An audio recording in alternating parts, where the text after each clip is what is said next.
Welcome back. Lisa Briggs from the Bruce Company is on the phone taking your plant and garden questions. The number to call, 270-9933. Hi, Lisa. How are you? I'm good. How are you? Real good.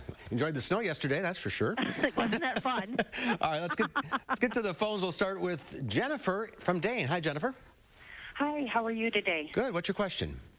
I have a question about my 50-year-old peony bushes.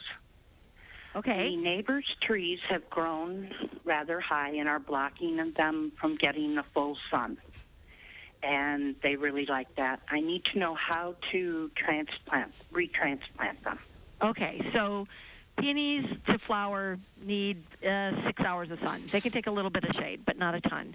The best time to move them is in the fall, so early September, late August, early September.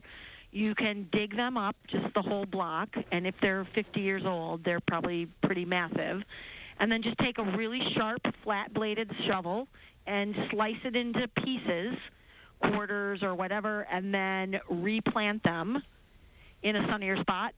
Make sure that you don't plant them any deeper than they are right now. Peonies, if they're covered by more than an inch or 2 inches of soil from the little eyes, they will not flower. The plants will flourish but not flower. So you can do that at the end of the summer. Okay.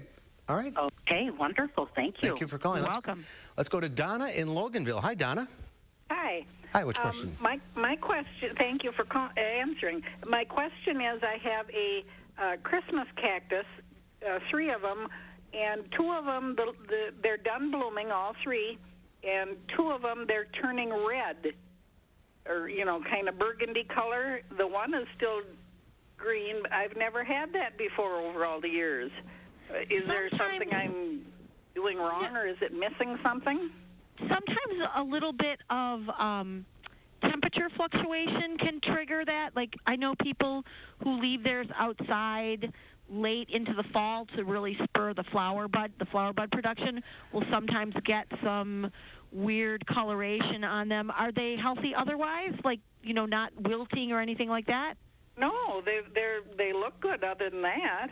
Yeah, I would just make sure that I would put them outside for the summer once it gets warm out in sort of a morning sun location. And just, I would not too much fertilizer because they are a cactus. Watch the watering. Make sure you're not overwatering. But as long as they're healthy, that is not generally one of the signs that they're having some problems. All right. Let's move on to Pat in Janesville. Hi, Pat. Hi there. Thank you for taking my call. You're welcome. Lisa, I have a question about hostas. All of mine, I have about 20 different varieties and out in back, and it seems like the center of them has not come to life, but all, like the babies all around the outside are starting, out of the ground. What's going on with them? Have you heard anything else about anyone else experiencing this? No, we sometimes see that phenomenon on like bee balm or monarda. Sometimes phlox will do that, where the center of the plant will kind of die out a little bit, but as the plant is spreading, the size of the clump gets bigger. It sounds like what I would do if I were you is after they're done flowering, dig them up and divide them and then spread them around. So they might just be getting a little overgrown in the center. Okay. Okay. Okay, very good. Thank you much. You're welcome. You're welcome. I got the same thing with a couple of my hostas. So. Yeah, mine I haven't done that yet, but they haven't been in that long. Yeah. All right, Bob, go ahead. Yes, thanks for taking the call. I bought 3 clematis this spring and planted them, and I bitter freeze it about a week ago. I covered them with a blanket, but the top of one of them has turned black. Okay. Should I cut that off, or should I leave it? Will it come back? No, you should go ahead and clip that off, especially if it's kind of black and shriveled. So just prune that back to healthy tissue. You just had some cold damage.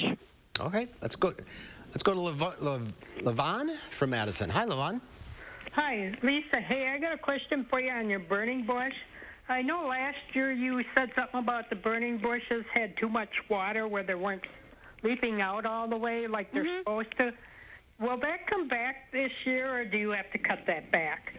If you had a burning bush, and it is what they started doing by the end of the summer, where they were showing a lot of new growth coming from the base. So anything that didn't leaf out last summer, then yes, you want to cut that back. That will help spur anything that's going to come from the roots. It seems like we had a lot of top dieback on burning bush, but that they weren't necessarily killed outright.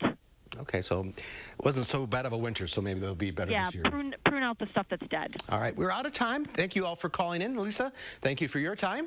Yep. We'll see you soon.